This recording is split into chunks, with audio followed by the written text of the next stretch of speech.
Hello friends, કેમ છો? તમને બધાને મારા જય અંબે. તો આજે હું બનાવવાની છું લીલા તુવેરની રગડા પેટીસ. બરાબર. તો આપણે સેવ મતલબ નોર્મલી જ્યારે બનાવીએ ને તો વટાણાથી બનાવીએ.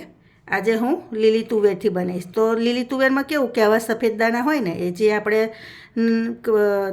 કઢી બનાવવા યુઝ કરતા હોય છે. તો આજે હું આ જ દાણાથી બનાવીશ.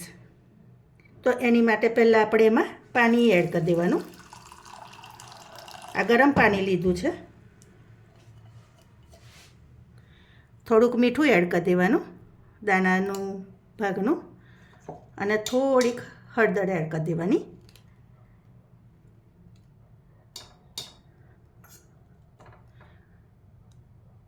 હવે આને હલાવીને આપણે બંધ કરી દેવાનું.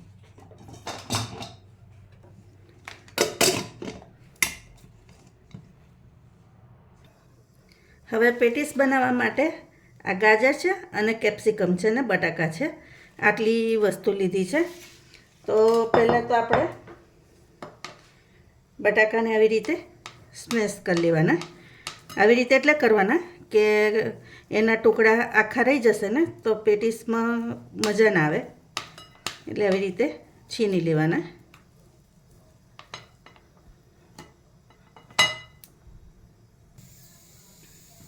તો ફ્રેન્ડ્સ, બટાકા સ્મેશ કરી લીધા છે.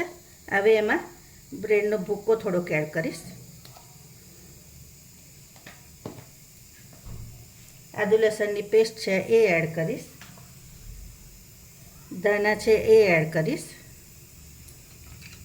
આ મરીનો પાવડર છે એ એડ કરવાનો.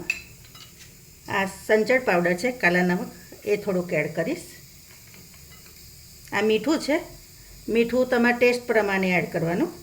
આમાં બટાકામાં નાખ્યું હતું એટલે અત્યારે હું અડધી ચમચી જેટલો આશરે એડ કરું છું. આ ચાટ મસાલો છે એ થોડોક એડ કરવાનો, અને આ ગરમ મસાલો છે એ આપણે એડ કરી દઈશું. આ કેપ્સિકમ ને ગાજરને પણ અંદર એડ કરી દેવાના.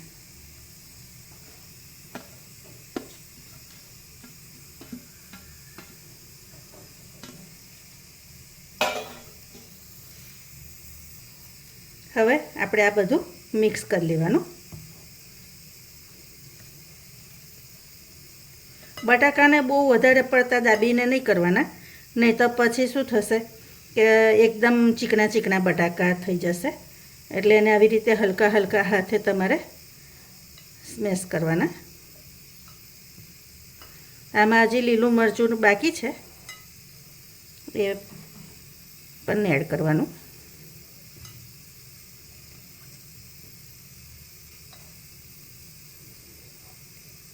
બીટ આમાં એડ થાય, પછી કોબીજ એડ થાય. તમારે ટિક્કી ગમે જે મતલબ વેજ એડ કરવા હોય ને એ બધા થાય.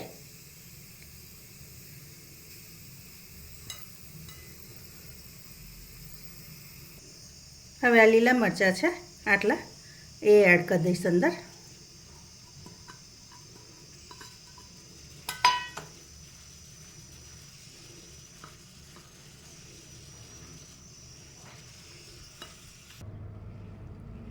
હવે તેલ હાથમાં લગાવી દેવાનું અને એની ટિક્કી વાળીશું.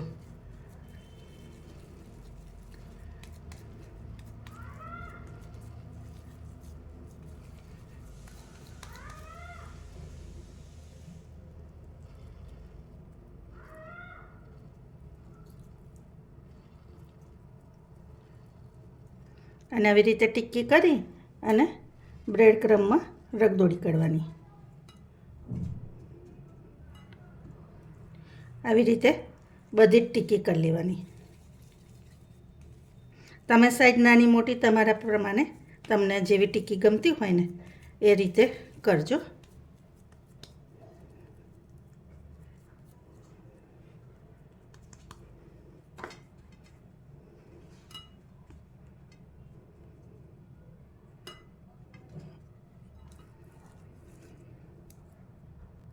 તો ફ્રેન્ડ્સ, જો આવી રીતે મેં બધી ટિક્કી વાળી લીધી છે. હવે આપણે રગડાની તૈયારી કરીએ. હવે આપણે ગ્રેવી માટે આ 3 ટામેટાં લીધા છે, તો ટામેટાં 3 છે એ 3 ટામેટાં સમાર લઈને આમાં ડુંગળી અને ટામેટાં હું જોડે જ પીસી કાઢીશ.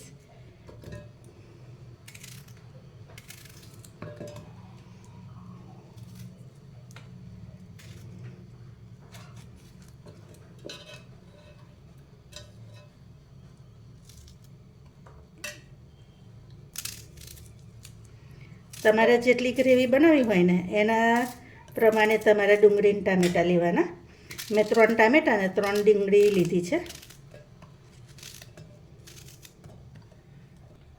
તો આવી રીતે પીસી લીધું છે.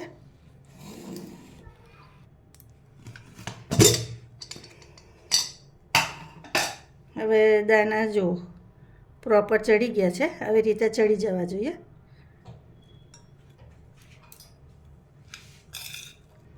અને આપણે આવી રીતે થોડાક ચમચાની મદદથી દબાવી દેવાના, એટલે એ કેવું થોડાક સ્મેશ થઈ જાય ને તો એની ગ્રેવી પણ થોડીક થાય. અને જો આવું કરવાનું. આને લઈને શું થશે, એનો રસો હોય થોડોક સરસ થશે.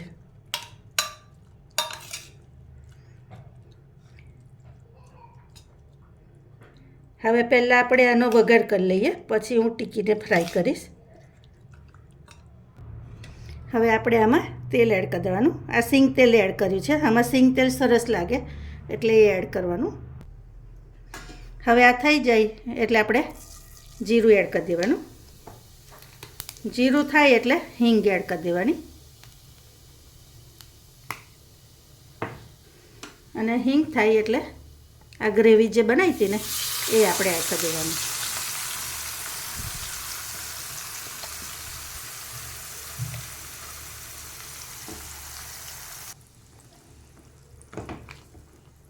હવે આપણે આને થવા દેવાની.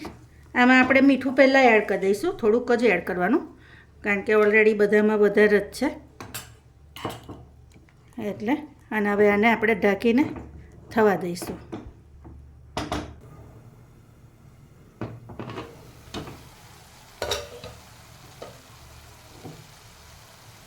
હવે આપણે આમાં મસાલા બધા એડ કરી દેવાના.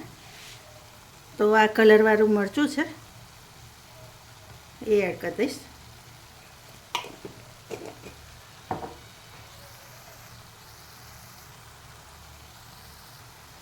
હળદર એડ કરી દેવાની.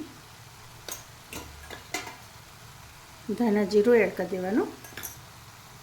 આ સેવસરનો મસાલો આવે છે, તૈયાર જ આવે છે, એ મસાલો છે એ એડ કરી દેવાનો. આદુ લસણની પેસ્ટ છે એ પણ એડ કરી દેવાની. આ બધું હવે મિક્સ કરી દેવાનું. હવે ગ્રેવીમાં થોડુંક ગરમ પાણી રેડવાનું. ઠંડુ પાણી નહીં રેડવાનું, ગરમ જ રેડવાનું.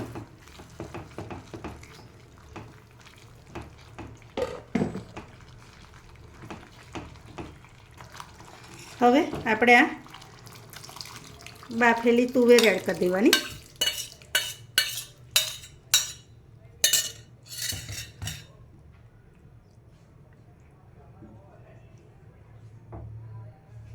અને હવે આપણે એને બીજી સાઈડ પર લઈ લઈશું. એને ધીમા ધીમા તાપે થવા જ દેવાનું. હવે ફ્રાય પેન લીધી છે, હવે આમાં આપણે એને હાફ ફ્રાય કરીશું. તમારે તરવી હોય તો તમે તરી પણ શકો. હવે આમાં આપણે આ ટિક્કી એડ કરી દેવાની.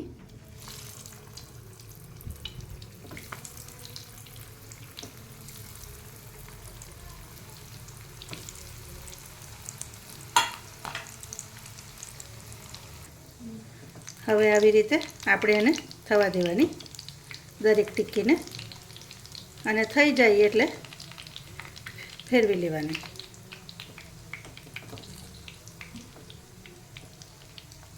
અને મીડિયમ તાપે જ થવા દઈશું આપણે એને, એટલે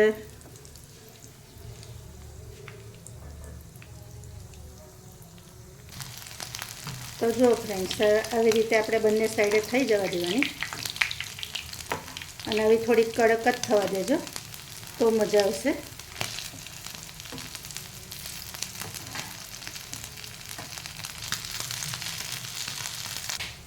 હવે આપણે ટિક્કીને કાઢી લઈશું. તો આવી રીતે બધી ટિક્કીને કાઢી લેવાની.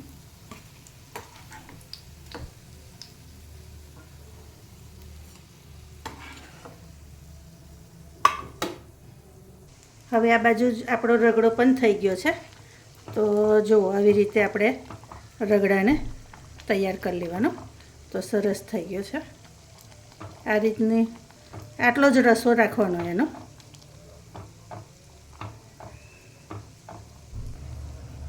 હવે ઉપરથી ધાણા એડ કરી દેવાના. તો જો ફ્રેન્ડ્સ, આપણે ઉસળ લઈ લીધું. આ દહીં છે જેમાં મેં ખાલી મીઠું જ એડ કર્યું છે. આ ખાટી આંબલી ગોળની ચટણી છે જે તમે પાણીપુરીને ભેલપુરી બનાવો એની માટે જે યુઝ કરો ને એ. આ તીખી ધાણાની ચટણી છે.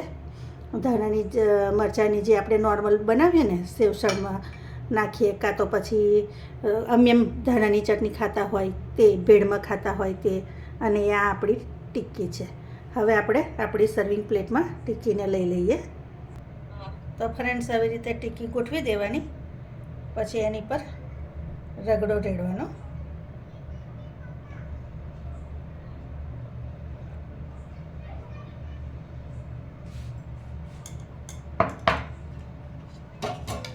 પછી દહીં રેડવાનું.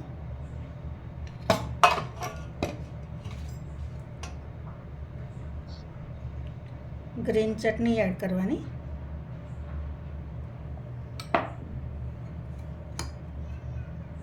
અને ગળી ચટણી.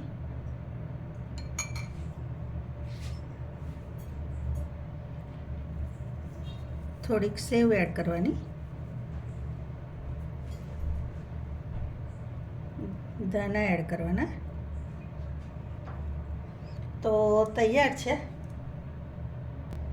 તો જો તૈયાર છે લીલવાની, શું કહેવાય, લીલવાની પેટીસ, લીલવાની સેવસળ, લીલવાની રગડા પેટીસ.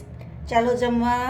કોને જમવું છે અને મારી રેસીપી કેવી લાગી એ તો ચોક્કસથી કહેજો. લાઈક, શેર, સબસ્ક્રાઈબ કરજો. તમારા ફેમિલી મેમ્બર સાથે મારી રેસીપી શેર કરજો. Thank you.